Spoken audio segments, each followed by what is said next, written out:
It's the record that launched a 40-year career.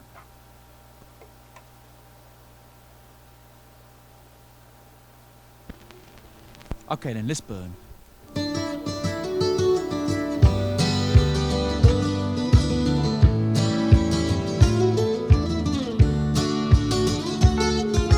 Crucified, trying to get loose again, necking a noose again. You never know where one idea takes you. 40 years ago, this record launched the career of one music fan from the edge of the musical earth, Edmonton, Alberta.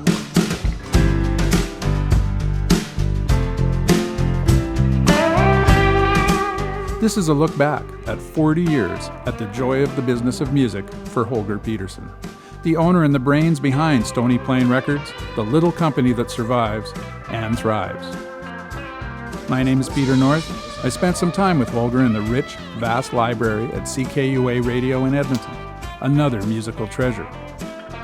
Holger has been producing his blues radio show here for 47 years, but that's another story for another day. We're going to talk about the 40th anniversary, not just the 40th, but everything that led to the 40th anniversary of Stony Plain Records. And I think right off the top, it maybe makes sense to just ask you when you think of that, and I'm sure it's different things crop up from time to time, but when you go 40 years of Stony Plain, what are a couple of things that first surface when you realize what that means? Well, time flies, no doubt about that. And when I think back 40 years, it started a kitchen table with myself and then Alvin Johns became involved. He was working for Price Waterhouse at the time, and every 3 or 4 months we get together and do the books, and it was a real two-man operation and strictly a kitchen table operation. And I would have never thought that I'd still be doing this. Who would have imagined? I mean, who can think that far ahead? But I truly believe it's just such a privilege to continue to be doing this all these years later, and being involved with so much great music and working with so many amazing people. Just for those who maybe haven't heard the story before, just the germ of the idea for Stony Plain Records. I mean, you're an avid record collector, you were in broadcasting school, you'd started broadcasting, you were working with bands on numerous levels. What made you decide that all of a sudden, okay, we're going to give this a shot? Being a record collector, looking at those credits, produced by, engineer, recorded in England, and those kinds of things, and the songwriter credit in brackets. So, figuring that out, I just thought, wouldn't it be great to see your name on a record one way or another? It was kind of, an initial inspiration. I just thought, these things are so cool, and wouldn't it be nice to be part of something like that?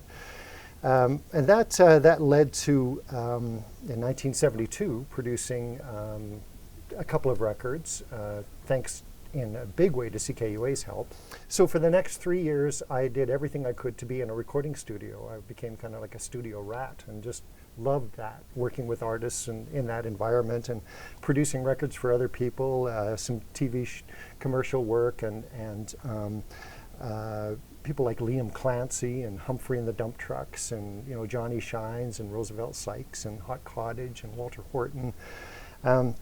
And then trying to find outlets. Pretty impressive list of names out of the gate. Yeah. And then trying to find outlets to have these records released. And that led to certain connections. One of them was London Records in Canada, who were a main distributor. Back then, there weren't 3 distributors. There were more like 8 or 9. Right. London was one of them. And then eventually, after licensing a couple of records to London Records, I said, well, if I started my own label, would you distribute it? And they said yes. And then in the spring of 1976, we put out the very first Stony Plain record, which was a Paul Hand record. I can only imagine what it was like to slice open that first box of records when they came off the truck. It must have been quite a thrill. It certainly was. When you look at back at those early days, there's obviously a window that's very important to a fledgling business, whether it's going to make it or not. It doesn't matter whether it's a record business or whatever business you're in.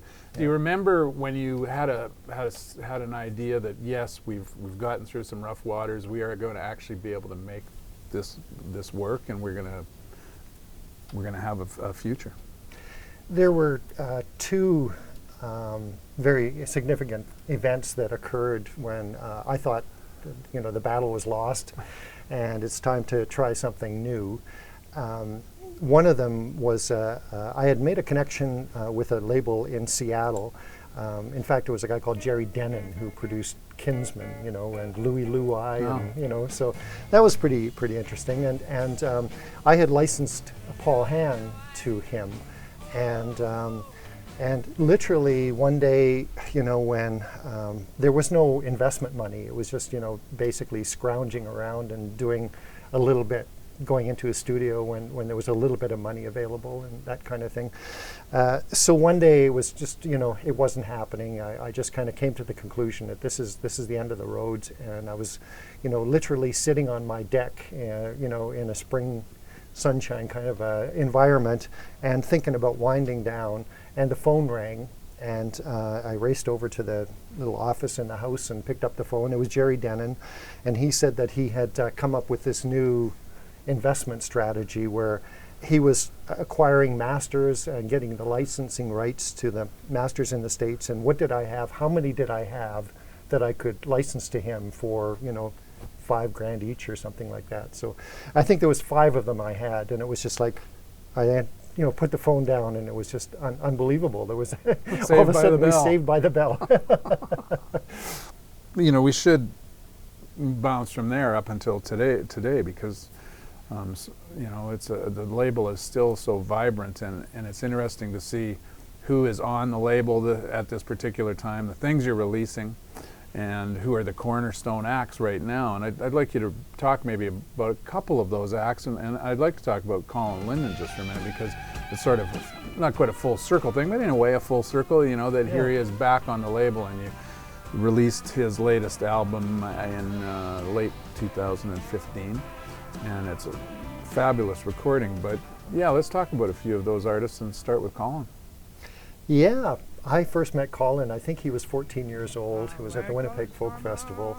Sam Chapman was there from the Mississippi Sheiks from the 1930s and 40s, and he had this long beard, and I was doing an interview with Sam Chapman, which was kind of Colin sitting next to Sam playing guitar, Sam Chapman playing guitar, and then answering questions and talking, and then they would do a couple of tunes. And I had my tape recorder there, a cassette, and I recorded it all. So that was my very first meeting with Colin, and we became dear friends after that.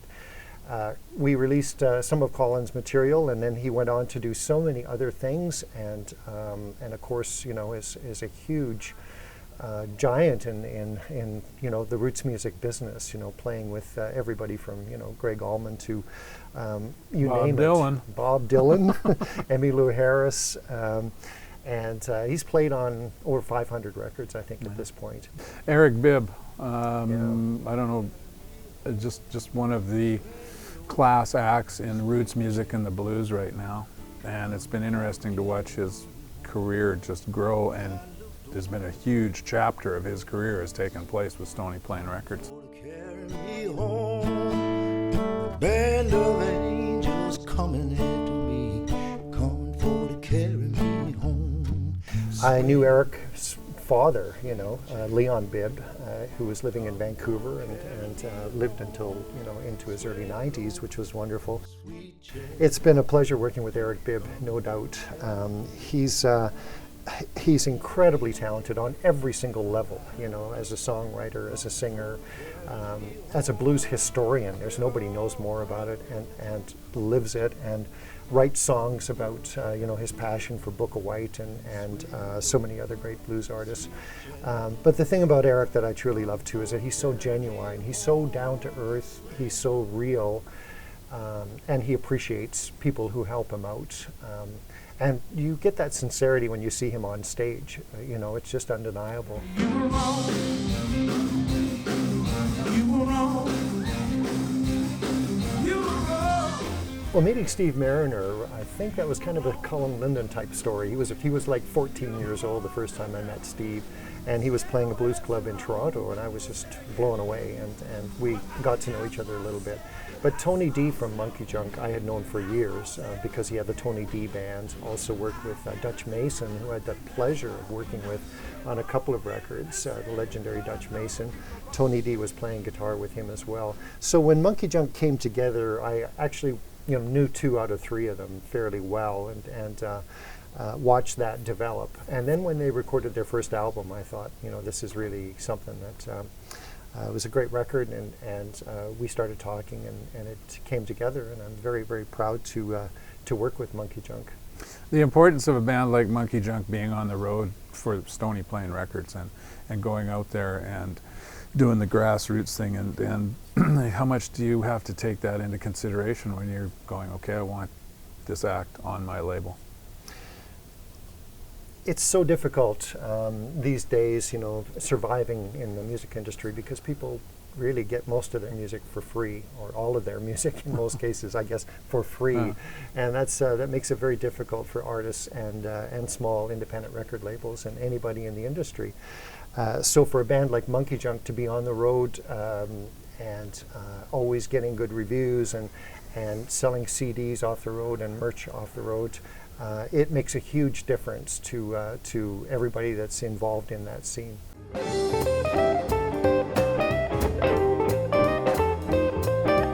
I was always a big fan of Duke Robillard, going back to Roomful of Blues, his solo records, his work with the fabulous Thunderbirds, and then I saw and met him at the Winnipeg Folk Festival in 1992, and it just opened the door. At that time he had a contract with Virgin Point Blank, and he ended up doing a blues record called Duke's Blues for Stony Plane, and that just opened a floodgate. I mean, since then, I think we've done almost 20 Duke Robillard records over the years.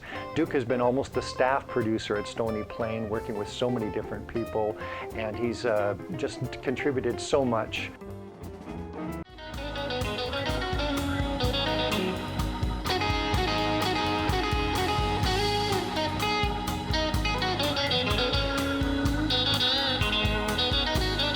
Of course, Duke and Ronnie go way back. They were both in Roomful of Blues, and I had a chance to see the 2 of them play together, and that just absolutely blew me away, and they became kind of my 2 favorite guitar players. And I thought, wouldn't it be great to do a project with Ronnie Earl and Duke Robillard together? So I worked really hard to make that happen, and that kind of opened the door to working with Ronnie Earl. And it's been such a wonderful relationship working with Ronnie. He's such a deep, deep blues, soul, jazz player. There's nobody that really makes records like Ronnie, and I'm very proud that Stony Plain has done these records with Ronnie over the years now. Chow chow baby, no, no. Chow chow baby, no, no. Kenny has become a dear, dear friend. He truly is one of the best blues piano players in the world. In fact, Living Blues proclaimed him last year to be the best in the world that year, so that was really gratifying. But he is so focused and works so hard and is so talented, and at the same time humble and appreciative of people's efforts. He swings that late 40s kind of wonderful style of Louis Jordan, Amos Milburn. There's nobody in the world that does that like Kenny Blues Boss Wayne, and he's just such a gentleman to work with.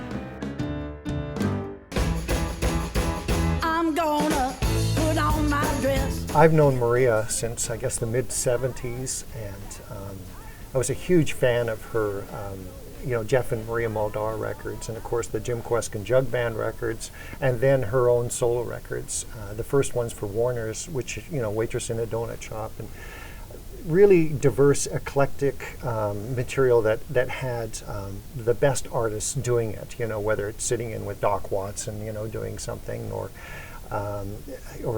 Benny Carter, big band, it's all there on that record. And it's, if you want to know about roots music, Maria Muldaur is the queen. Yeah. So I was kind of educated about Maria, and then found out what an amazing person she was, and we became really dear friends, and we still are to this day. You mentioned Cowboyography, 1986, Ian Tyson, what the record did for Stony Plane. It opened up a whole new venue in the broadest sense of the word to Ian, just the whole cowboy culture thing. He became basically one of the kings of that. And that must have come as a bit of a surprise. I'm sure when you put out Cowboyography, you weren't going, oh yeah, gold record like this, and blah blah. And No. Other surprises over the years that have just sort of make you smile. You go, wow, that's a blessing. That just came out of the blue. We didn't see that coming. Working with Long John Baldry was a real pleasure. It rained 5 days, and the sky turned as black as night. When we started working, I just made it really clear that we wanted to do blues records, because as all of us did, we saw him perform live, and so much of that show was blues, and he just, lit up, and he played Leadbelly songs on a 12-string guitar, and, this wasn't, available on his records. Yeah. They were, pop records for the most part. So, when I started working with Baldry, we started doing really straight-ahead blues stuff, and I really felt that we could sell this in Europe as well, where he was famous at one time, and then had lost his European audience. And so, what was really gratifying was to see him, do well in Europe, and then do a lot of tours in Europe. That was really gratifying.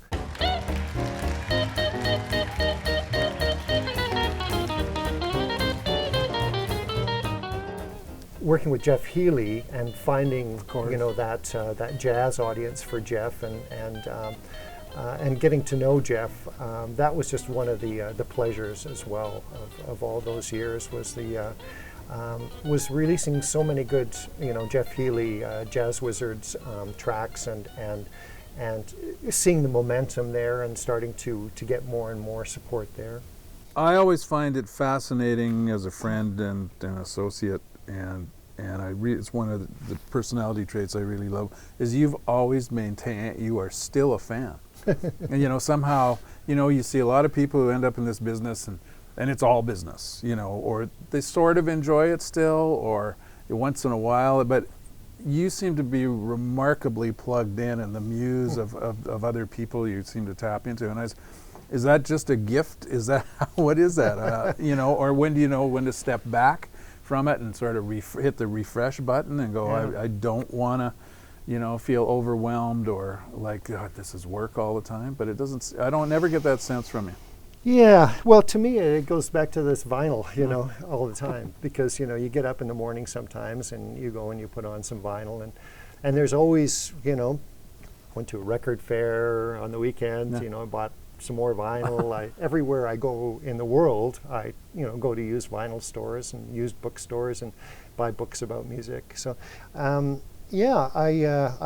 guess, I do feel really, that I still love doing this. I love listening to vinyl, and it's mostly new stuff that, I might find vinyl from the 40s or 50s or something, but it may be artists I've never heard before, and it's kind of a thrill to go back and find really obscure records and, revisit some of the things you love. I think the things that you love that you go back to, you're always hearing different, parts of it and hearing new things in that music. Like an Ian Tyson song, all of a sudden there's a lyric that pops out that you think, wow, that's brilliant. Why didn't I pick up on that before, and it just kind of, pops out all of a sudden. Mm-hmm. Well, thanks so much for the sit down, Holger. And in closing, we're going to leave the last word to Richard Flohel. What Holger Petersen has done with almost 400 CD releases over countless radio shows, over so much energy and joy. What he's done is share good music with a wide audience. And for 40 years, Well, he's got a lot of the honors that he rightly deserves, the Order of Canada, the Order of Manitoba, Alberta. Whatever he's done, whatever he's earned, is just a tribute to somebody whose job has been to share good music, and it's a job he's done amazingly well. Thank you, Richard. My dear friend Richard, and really truly an inspiration for all of us. Here he is, in his early 80s, still going to clubs every night, finding and working with new artists and giving so much of his time and advice so freely. There should be more Richard Flowhills in the world. Nice way to end this. Thanks. Thanks. Pete.